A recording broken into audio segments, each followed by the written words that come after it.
Sejam muito bem-vindos, meus caros, e o vídeo de hoje é um retorno a 2017, quando se alterou a Lei da Nacionalidade, essa Lei da Nacionalidade que foi vista como danosa para a sociedade portuguesa por parte de alguns membros do CEF na altura. Uma dessas pessoas que se opôs a essa Lei da Nacionalidade foi afastada pelo governo de António Costa e no dia de hoje temos o resultado dessa bandalheira criada pelo Partido Socialista. E, portanto, vamos ver esta parte da reportagem que eu acho que é relevante, voltar aqui um bocadinho ao passado e fazer aqui uns comentários sobre o que se passava nesta altura, o que era rejeitado nesta altura por algumas pessoas que foram afastadas e o que se veio a concretizar face a esta nova Lei da Nacionalidade. Vamos então ouvir esta reportagem.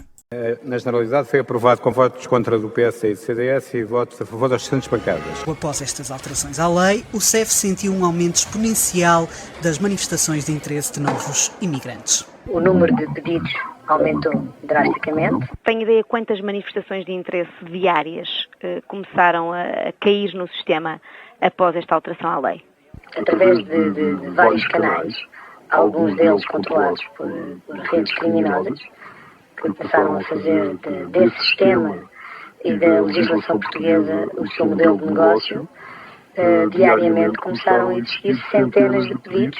Não é aceitável considerar como válidas 400 inscrições no portal SAP. Antes de ouvirmos aqui a segunda parte, este vídeo já vai a meio, eu tenho basicamente 3 minutos desta reportagem, mas eu acho que é importante, até numa altura que estamos a um mês de eleições, de falar sobre a relevância de 3 partidos em específico naquilo que foi a alteração desta lei de manifestação de interesse e até a própria lei da nacionalidade. Eu dizia lei da nacionalidade, mas acho que a lei da nacionalidade é de 2015, se não me falha a memória, posso estar enganado, mas a questão da manifestação de interesse é de 2017. 2017 aprovada por PS, Bloco de Esquerda e PCP. E, portanto, quando ouvirem neste momento algum destes partidos a falar da atual situação da imigração ou a propor-se a resolver determinadas situações, nomeadamente o Partido Socialista, que tem como líder um homem que participou nos governos de António Costa, que está na Assembleia já há imenso tempo, estamos a falar de uma situação criada pelos próprios, aprovada pelos próprios. E, portanto, Partido Social Democrata e CDS podem abster-se de recolher para si alguma culpa. Podem dizer, bom,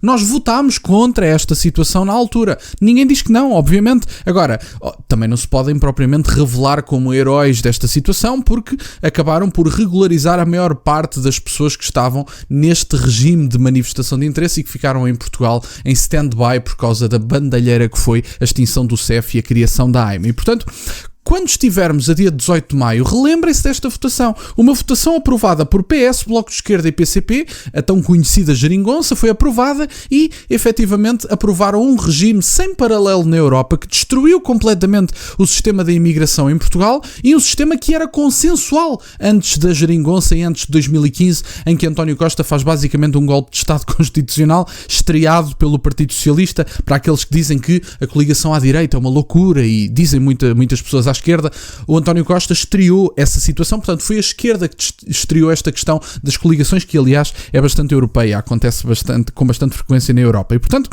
estas questões das redes criminosas que controlam o atual sistema da imigração, ou que controlam um bocadinho menos até por causa da extinção da manifestação de interesse, nós vemos isso noutros países. Aliás, basta consultarem algumas notícias ou até consultarem o meu segundo canal, em que eu abordo esta situação e em que mostram que valores é que são praticados nesse tráfico e que efetivamente são valores que acabam por compensar quem tenta fazer essas viagens. Há mesmo um esquema que envolvia o Reino Unido em que basicamente um senhor fazia essa viagem de barco, fazia 1-2 travessias por ano, o que lhe dava bastante dinheiro, fazia 1-2 travessias por ano, chegava lá e depois era enviado de volta para o seu país com um bilhete de avião financiado pelos contribuintes de um dos países europeus que eu acho que tinha a ver com um país do Reino Unido, não me recordo, era a Inglaterra, acho eu, será? Talvez, não tenho a certeza. E, portanto, ele já tinha um esquema que acontecia 1-2 vezes por ano, em que ele em cada viagem conseguia guardar para si dezenas de milhares de euros, eram 60 mil ou alguma coisa, uma estupidez de todo o tamanho. E, portanto, é para verem como a imigração ilegal se tornou um negócio lucrativo com os países da União Europeia. Têm essas notícias no European Conservative e podem ver o meu segundo canal, para o caso de estarem interessados, tem o link na descrição. Vamos ouvir a segunda parte da reportagem. Está dizendo que Portugal se converteu, desde 2017, numa fábrica de legalização de imigrantes para a Europa. É um balcão de regularização de cidadãos estrangeiros que pretendem entrar no espaço europeu. Who brought you? Agent, they are in India, muito agent. too much against, and we paid 16,000 euros. Encontra alguma similitude em algum país da Europa? O conhecimento desta situação por parte das redes criminosas leva a apontar as suas baterias ao nosso sistema de legalização. Este sistema, pela sua vulnerabilidade e pelo seu facilitismo, acaba por atrair todos quantos procurem legalização no espaço europeu, porque sabem que aqui vão obter a sua residência de uma forma célere, sem um efetivo controle, porque é impossível a qualquer entidade, seja ela serviços de estrangeiros e fronteiras ou outra, controlar um volume avassalador como este. Está a dizer-me, no fundo, que o sistema é impossível de fiscalizar? Sim, completamente impossível de fiscalizar. Bom, meus caros, e esta é apenas uma parte da reportagem, uma reportagem bastante interessante, conduzida mais uma vez por uma grande jornalista portuguesa, a Sandra Felgueiras, que retira o chapéu.